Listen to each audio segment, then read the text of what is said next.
Hello everyone. With xCloud, you can easily resize or upgrade your xCloud server or your Vultr server with one click. This tutorial will show you how to do it in a few clicks. First, log in to your xCloud dashboard.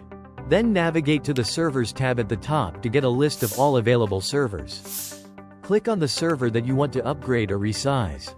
Now you have to go to Settings under the Management tab to find the Upgrade Server section.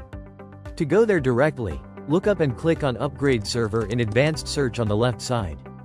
Choose your preferred server size from the list of available server options in the drop-down. You only have to pay the difference in price when you upgrade your server plan.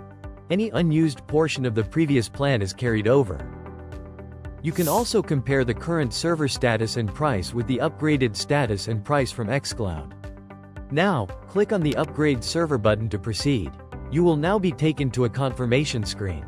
Here, you have to copy and paste the server name and click on Resize button to confirm.